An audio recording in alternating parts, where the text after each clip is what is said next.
ಅದಕ್ಕೆ ತಕ್ಕ ಹಾಗೆ NHAIನವರು ಕೆಲಸ ಮಾಡ್ತಾ ಇಲ್ಲ. ಅವರು ಯಾವ ವೇಗದಲ್ಲಿ ಯಾವ ಒಂದು ಜನಪರ ಕಾಳಜಿಯಿಂದ ಮಾಡಬೇಕು ಅಷ್ಟು ಮಟ್ಟಿಗೆ ನಿರೀಕ್ಷಿತ ಮಟ್ಟಕ್ಕೆ ಅವರು ಕಾಮಗಾರಿಯನ್ನು ಮಾಡ್ತಾ ಇಲ್ಲ. ಮೊದಲು ಕೇಳಿದರೆ ಲ್ಯಾಂಡ್ ಅಕ್ವಿಸಿಷನ್ ನೆಪ ಹೇಳ್ತಿದ್ರು, ಫಾರೆಸ್ಟ್ ನೆಪ ಹೇಳ್ತಿದ್ರು. ಈಗ ಎಲ್ಲ ಸಮಸ್ಯೆ ಪರಿಹಾರ ಮಾಡಿಕೊಟ್ಟಿದ್ದೇವೆ. ನಾನು ಇವತ್ತು ಅವರಿಗೆ ತಾಕೀತು ಮಾಡಿದ್ದೇನೆ, ಆದಷ್ಟು ಶೀಘ್ರವಾಗಿ ಆ ಕೆಲಸಗಳನ್ನು ಮುಗಿಸ್ಬೇಕು. ಇದು ಕಾರವಾರ ಜಿಲ್ಲೆಯಲ್ಲಿ ಭಾಳ ವರ್ಷಗಳಿಂದ ಇರ್ತಕ್ಕಂಥ ಸಮಸ್ಯೆ. ಪ್ರತಿ ಬಾರಿ ಬಂದಾಗಲೂ ಕೂಡ ಈ 2 ರಸ್ತೆ ಬಗ್ಗೆ ಭಾಳ ಹೆಚ್ಚಿನ ಚರ್ಚೆ ಆಗಿರುವಂತಹದ್ದು. ಸೊ ಅದಕ್ಕೆ ಬೇಕಾದಂತಹದ್ದು ಪೂರಕವಾಗಿ ರಾಜ್ಯ ಸರ್ಕಾರದ ಎಲ್ಲ ಕೆಲಸ ನಾವು ಮಾಡಿಕೊಟ್ಟಿರುವಾಗ ಜವಾಬ್ದಾರಿ NHAIನವ್ರ ಮೇಲೆ ಇದೆ. ಶೀಘ್ರವಾಗಿ 2 ರಸ್ತೆಗಳನ್ನು ಪೂರೈಸ್ತಕ್ಕಂಥದ್ದು. ಕೆಲವು ಕಾಲದಲ್ಲಿ ಅವರು ರಸ್ತೆಯನ್ನು ಬಂದ್ ಮಾಡಬೇಕು ಅಂದಾಗ ಜನ ವಿರೋಧ ಮಾಡಿದರೂ ಕೂಡ ಜಿಲ್ಲಾಡಳಿತ ರಸ್ತೆಗಳನ್ನು ಬಂದ್ ಮಾಡಿ ಅವರಿಗೆ ಕೆಲಸ ಮಾಡಲಿಕ್ಕೆ ಮುಕ್ತ ಅವಕಾಶವನ್ನು ಮಾಡಿಕೊಟ್ಟಿದ್ದೇವೆ.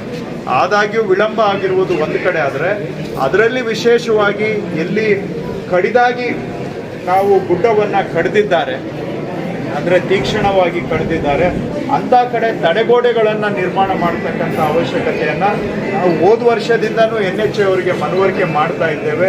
ಅವರು ಎಚ್ಚೆತ್ತುಕೊಂಡು ಈಗಲಾದರೂ ಈ ಕೆಲಸಗಳನ್ನು ಮಾಡಿ ಅಂತ ನಾನು ತಾಕೀತು ಮಾಡ್ತೇನೆ.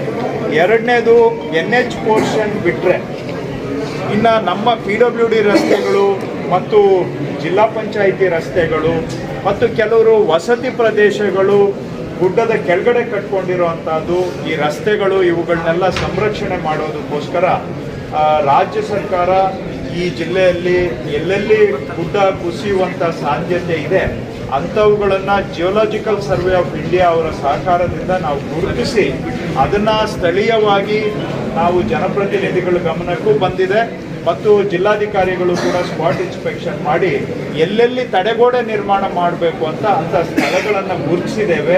ಸುಮಾರು 100 ಕೋಟಿ ರೂಪಾಯಿ ನಾವು ಉತ್ತರ ಕನ್ನಡ ಜಿಲ್ಲೆಗೆ ಈ ತಡೆಗೋಡೆ ನಿರ್ಮಾಣ ಕಾಮಗಾರಿಗೆ ಸದ್ಯದಲ್ಲೇ ಅನುಮೋದನೆ ಕೊಡ್ತಾ ಇದ್ದೇವೆ.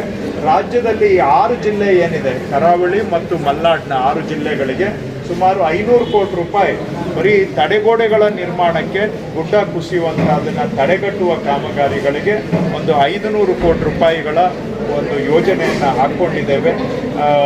ಅದನ್ನು ಆದಷ್ಟು ಶೀಘ್ರವಾಗಿ ಅನುಷ್ಠಾನಕ್ಕೂ ಕೂಡ ತರ್ತೇವೆ.